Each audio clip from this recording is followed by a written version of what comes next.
ایران کا ایک شہر ہے کرمان، وہاں پہ ایک شخص ہے حاج ماشاءاللہ، غالباً اب بھی زندہ ہے۔ پورے کرمان میں جب امام حسین کی مجلس کرواتا ہے، کسی بادشاہ اور وزیر کی مجلس میں بھی اتنے طعام نہیں ہوتے جتنا اس کی مجلس میں امام حسین کا نظر و نیاز ہوتا ہے۔ ہمارے ایران کے استاد کہتے ہیں کہ جب میں ان سے ملنے گیا اور اسی نیت سے ملنے گیا کہ پوچھوں تو صحیح آپ کے پاس اتنا پیسہ آتا کہاں سے کہ آپ امام حسین کے اتنے سفرے اور اتنے طعام لگاتے ہیں۔ جب ملنے گیا تو کہا کہ ایک بوڑھا سا تھا 70 ایئرز کا، چہرے پہ عجیب نورانیت تھی، اور بیٹھا اور مجھے کہنے لگے کہ آج تک حسین کی میں نے جب بھی نیاز کیا میں نے جیب سے ایک پائی نہیں لگائی، مجھے نہیں پتا یہ کہاں سے آتا ہے، کون دے کر جاتا ہے۔ یا آپ نے پریکٹیکلی مثلا امام بارگاہ بناتے وقت کس نے سوچا تھا اتنی بڑی امام بارگاہ مثلا بن جائے گی؟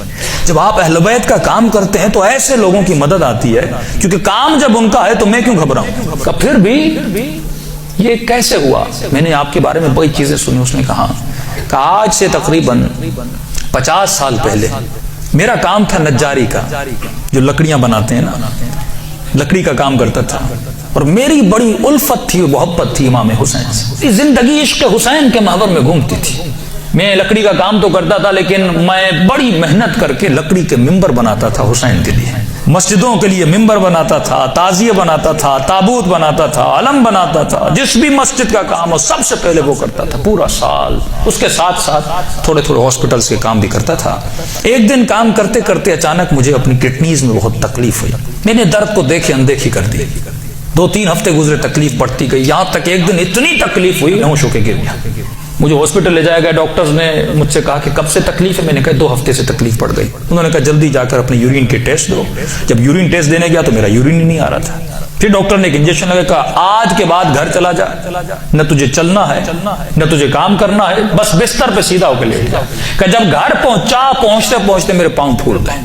اور کہتا ہے کہ مولانا اس دن کا سونا 4 سال تک میں اسی طرح بستر پہ سویا رہا۔ 4 سال تک میں بستر سے اٹھ نہیں سکا، بدن پھول گیا، نہ ہاتھ ہلا سکتا ہوں نہ پاؤں ہلا سکتا ہوں، یہاں تک کہ میں نے آنکھوں سے دیکھنا بھی چھوڑ دیا، بس مجھے کانوں سے آوازیں سنائی آتی تھی۔ کہ جب اس تکلیف میں پہنچا نا، اپنے جتنے رشتہ دار تھے سب چھوڑ کے چلے گئے۔ ایک میری بوڑھی ماں تھی، لوگ میرے قریب نہیں آتے تھے کہ یہ بیمار ہے اس کے قریب نہیں جاؤ، لیکن میری بوڑھی ماں میری خدمت کرتی رہی۔ ماؤں کی قدر کرو جب تک زندہ ہے، زندہ نہیں ہے نا تو کم از کم ہفتے میں ایک بار قبر پہ ضرور جایا کرو۔ مرنے کے بعد بھی ماؤں کی دعائیں بچوں کو ضرور لگتی ہیں۔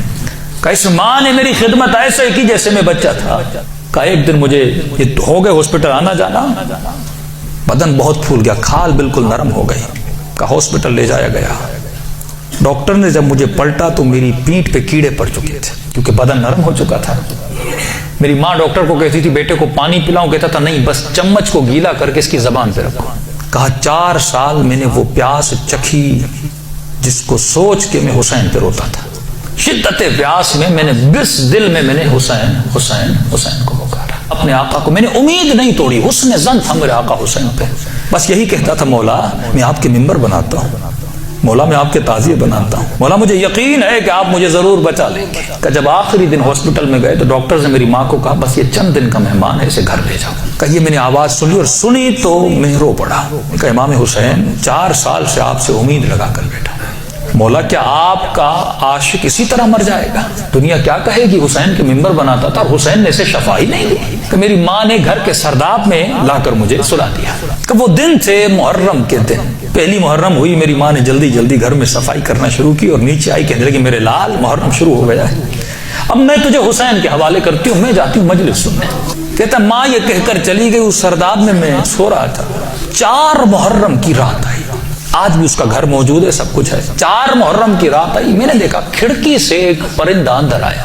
کہتے تب تک کان کام کرتے تھے، لیکن جیسے یہ پرندہ آیا میری آنکھوں نے دیکھنا شروع کیا۔ لیکن یہ عجیب کبوتر تھا، اس کے 3 پر تھے، سفید تھا، سبز تھا اور لال پر تھا۔ میں نے زندگی میں ایسا کبوتر دنیا میں کہتا میں نے نہیں دیکھا، پنجے اس کے لال تھے۔ آیا اور آ کر میرے سرانے پہ بیٹھ گیا۔ بیٹھنے کے بعد اس نے کلام کرنا شروع کیا، میرے کانوں میں آواز دے کر کہا تجھے پیاس لگی ہے، کچھ کھاؤ گے، کچھ پیو گے؟ 4 سال سے زبانوں پہ تالا لگا تھا، پر اب یہ تالا کھل گیا۔ میں نے کہا مجھے بہت پیاس لگی ہے، اتنے سالوں سے پیاسا ہوں۔ پتہ نہیں اس کی چونچ میں کیا تھا، اس نے میرے منہ میں ڈالا، بس وہ بدن میں جانا تھا۔ ایک عجیب سی فرحت مجھے ملی، پھر وہ پرندہ اڑا اور اڑ کے سامنے کرسی تھی اس پہ بیٹھ گیا. اب میں اپنے ذہن میں یہ کہہ رہا تھا کہ مولا حسین اگر تو نے بھیجا ہے تو یہ اڑ کے میرے پاس آئے گا یا میرے بستر کے نیچے جائے گا, اگر تو نے نہیں بھیجا یہ اڑ کے چلا جائے گا. اتنا کہنا تھا, وہ پرندہ اڑا اور میرے بستر کے نیچے جا کر بیٹھ گیا. تو بس اتنا ہوا, لیکن ابھی بھی بستر پہ لیٹا ہوا ہوں, لیکن تھوڑی فرحت مجھے مل چکی ہے. اب سوچ رہا ہوں یہ پرندہ کون ہے, کہاں سے آ رہا ہے. اتنے میں صبح ہوئی, میری ماں نیچے سرداب میں آئی اور اس کے ہاتھ میں رومال تھا. پہلے زمانے میں جب لوگ روتے تھے تو ایک رومال رکھتے تھے. جلدی دوڑی آئی اور گیلا سا رومال تھا, اس نے اس رومال کو میرے اوپر نچوڑنا شروع کیا. میں نے کہا کہ اماں یہ کیا ہے؟ کہا یہ حسین کے غم میں جو آنسو بہائے نا تیرے بدن پہ مل رہی ہوں تاکہ خدا تجھے شفا دیتے. یہ کہہ کر میری ماں چلی گئی. جیسے جا رہی تھی میں نے کہا اماں اگر زحمت نہ ہو, ایک کبوتر ہے اس بستر کے نیچے, اگر زحمت نہ ہو اس کے لیے تھوڑا دانا اور پانی رکھ لو. ماں نے کہا کبوتر کہاں سے؟ کہا بس رکھ لو. ماں آئی اور اس نے نیچے دانا رکھا, پانی رکھا, چلی گئی. غالباً 10 محرم کا دن ہوا. اب یہ 10 یا 14 اس کے بیچ میں کہتا ہے دن ہوا. عاشورہ کا دن ہوا. میں نے کہا مولا حسین آپ کی عاشورہ بھی آ گئی, اب بھی مجھے شفا نہیں دو گے؟ کہا رو ہی رہا تھا کہ اچانک میرے کمرے کا دروازہ کھلا اور میں نے ایک نورانی شخص کو اندر آتے ہوئے دیکھا. کہ تب بستر کے ساتھ جو کرسی تھی وہاں آ کر بیٹھ گئے. بس میں نے چہرہ دیکھ کے سمجھ گیا یہ میرا حسین ہے. کہتا مجھے نہیں پتا میں نے کیسے سمجھا, لیکن میں نے دیکھا, میں سمجھ گیا یہ میرا آقا حسین ہے. کہہ رہا جیسے میں نے امام حسین کو دیکھا, خود کہتے میں نے مولا کا یہ بازو پکڑ لیا اور بازو کو پکڑ کے میں نے حسین کو لپٹنے کی کوشش کی. کبھی بازو کا بوسہ لے رہا تھا, کبھی ہاتھوں کا بوسہ لے رہا تھا. کہتا جب میں نے ہاتھ دیکھے نا تو مولا کی انگلیاں کٹی ہوئی تھی. میں نے کہا میں قربان جاؤں میرے آقا, 4 سال سے انتظار ہے, میری جان آپ پہ فدا مولا, اتنی دیر لگا دی اپنی زیارت کرنے. امام حسین نے اپنا ہاتھ میرے سر پہ پھیرنا شروع کیا.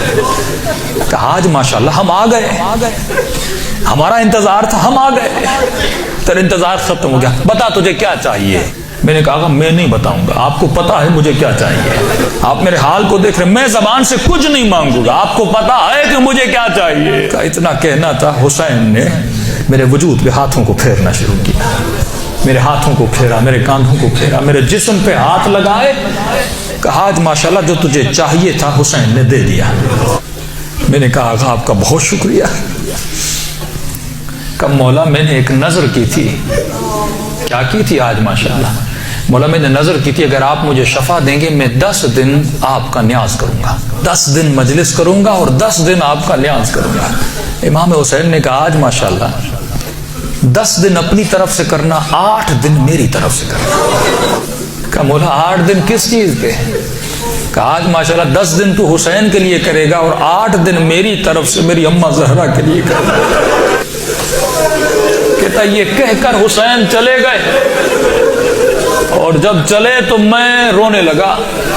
اتنے میں وہ پرندہ بستر کے نیچے سے نکلا اور اس نے پرواز کرنا شروع کی. کہتا مجھے نہیں پتا وہ پرندہ پڑھ کیا رہا تھا, حسین آواز میں کچھ کہہ رہا تھا. آواز سن کے میری ماں دوڑتی ہوئی نیچے آئی. ایسی نیچے آئی لیکن دہشت اتنی تھی اس آواز میں, میری ماں اندر نہیں آ رہی تھی, پیچھے سے کہہ رہی تھی ماشاءاللہ یہ کمرے میں آوازیں کیسی ہیں. میں رو کر کہہ رہا تھا اماں اندر آ جاؤ, حسین نے مجھے شفا دے دی.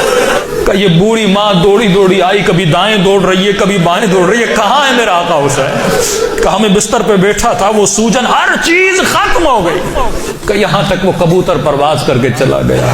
یہ بوڑھی کبھی کرسی کے بوسے لے رہی ہے, کبھی بیٹوں کے ہاتھوں کو چوم رہی ہے. یہاں میرے حسین کا ہاتھ لگے تھے. روتی ہوئی جب صحن میں آیا, ہمسایوں نے سمجھا یہ مر گیا ہے. دوڑے آئے کہ ماں رو رہی ہے, شاید بیٹا مر گیا. لیکن جب پہنچے کیا دیکھا, اسے حسین نے زندگی عطا کر دی تھی. عزیزو جب یقین ہو نا, یقین نہ ٹوٹے, جب اہل بیت پہ بھروسہ ہو. سفره ما بدون شامه و یادم